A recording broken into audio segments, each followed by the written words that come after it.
ఉమ్మడి వరంగల్ జిల్లాలో municipal elections కు అధికారులు అన్ని ఏర్పాట్లు చేస్తున్నారు. 12 మున్సిపాలిటీల్లో రేపు పోలింగ్ జరగనుంది. మొత్తం 260 వార్డులలో ఎన్నికలు ప్రశాంతంగా నిర్వహించేందుకు చర్యలు చేపట్టారు. సమస్యాత్మక పోలింగ్ కేంద్రాల దగ్గర ఉన్నతాధికారులు అదనపు బలగాలను మోహరించారు. సీసీ కెమెరాల ద్వారా మానిటరింగ్ చేస్తున్నామన్న పరకాల ఏసీపీ సతీష్ బాబుతో అశోక్ ఫేస్ టు ఫేస్. కోసం అధికార యంత్రాంగం సర్వం సిద్ధం చేసింది. పోలింగ్ కేంద్రాల వద్ద పోలీసు యంత్రాంగం కూడా సర్వం సిద్ధం చేసింది. మొత్తానికి ఇప్పటికీ బందోబస్తు నిర్వహిస్తున్నారు.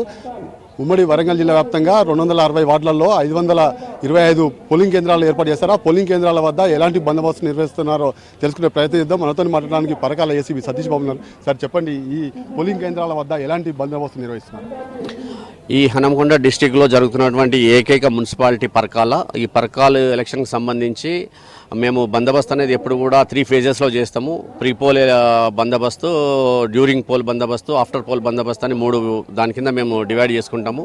ప్రీ పోల్ బందోబస్తు కింద భాగంగా మేము ఎఫ్ఎస్టీలు, ఎస్ఎస్టీలు అట్లాగే ఎంసీసీ టీమ్స్తో పాటు మేము ఆల్ చెక్ పోస్ట్ పెట్టేసి మేము ఇక్కడ బందోబస్తు చేస్తూ ఉన్నాము. అట్లాగే డ్యూరింగ్ పోల్ బందోబస్తు కూడా మేము డిప్లాయ్ చేసుకోవడం జరిగింది. ఈరోజు ఇక్కడ ఇది డిస్ట్రిబ్యూషన్ పాయింట్. ఈ డిస్ట్రిబ్యూషన్ పాయింట్ నుంచి పోలింగ్ సిబ్బంది, పోలింగ్ మెటీరియల్తో పాటు వాళ్ళకు భద్రతగా పోలీస్ ఎస్కార్ట్ వెళ్తుంది. వాళ్ళకి కేటాయించినటువంటి వాహనాల్లో వాళ్ళ రెస్పెక్టివ్ ప్లేసెస్కి, అంటే పోలింగ్ లొకేషన్స్, పోలింగ్ స్టేషన్స్కి ఈరోజు ఈవినింగ్ వరకు ఇక్కడ ఉన్నటువంటి సిబ్బంది అంతా చేరుతారు. చేరిన తర్వాత వాళ్ళ ప్రిపరేషన్ అంతా, పేపర్ వర్క్ అంతా అయిన తర్వాత వాళ్ళు ప్రాపర్గా పోలింగ్ స్టేషన్ లోపల ఎక్కడైతే ఓట్లు వేయాలో అవన్నీ కూడా వాళ్ళు ఏర్పాటు చేసుకుంటారు. ఏర్పాటు చేసుకున్న తర్వాత రేపు మార్నింగ్ నుంచి ఎలక్షన్ స్టార్ట్ అవుతుంది. ఇక్కడ ఉన్నటువంటి 22 వార్డులకు గాను ఎలక్షన్ జరుగుతున్నది. వీటి లోపల మేము 11 వాటిని మేము క్రిటికల్ కింద మేము గుర్తించినాము, మిగతా నార్మల్ కింద గుర్తించినాము. క్రిటికల్ ఉన్న దగ్గర మేము ఎక్కువ ఫోర్స్ని డిప్లాయ్ చేస్తున్నాము.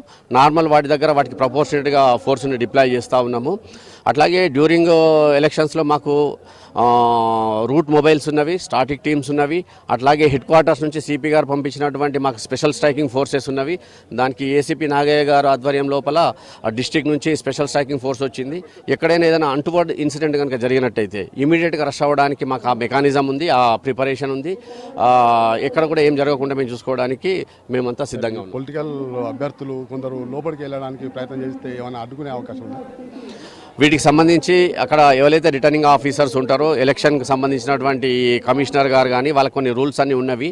వాళ్ళందరికీ కూడా, వాళ్ళకు పొలిటికల్ పార్టీల వాళ్ళందరికీ కూడా వాళ్ళు విజ్ఞప్తి చేయడం జరిగింది. వైలేషన్ చేస్తే ఏం జరుగుతుంది, ఏది చేయొచ్చు, ఏది చేయకూడదు అనేటువంటి డూస్ అండ్ డోంట్స్ అన్నీ కూడా వాళ్ళకి చెప్పడం జరిగింది. మేము మట్టుకు రేపటి రోజు ఎలాంటి అభ్యర్థులు కానీ ప్రచారం చేసేటువంటి వాళ్ళు పోలింగ్ స్టేషన్కి దగ్గరగా రానివ్వకుండా మేము చూసుకుంటూ ఉంటాము.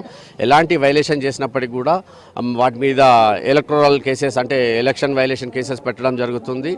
అట్లాగే మీ మీడియా ద్వారా ప్రజలకు చెప్పాల్సింది ఏంటంటే, ఎవరు కూడా ఎలాంటి వాటర్ బాటిల్స్ కానీ, ఇంక్ పెన్స్ కానీ, లేకుంటే ఎలక్ట్రానిక్ వాచెస్ కానీ, అట్లాగే మొబైల్స్ కానీ క్యారీ చేయవద్దని చెప్పేసి మీ ద్వారా మేము పబ్లిక్ తెలియజేస్తున్నాము.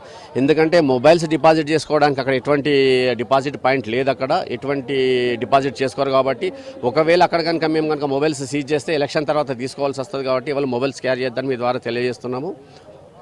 సార్, మీ ఫోర్స్ ఎంతమంది ఉంటారు, ఎంతమంది ఆఫీసర్లు పర్యవేక్షణ చేస్తారు?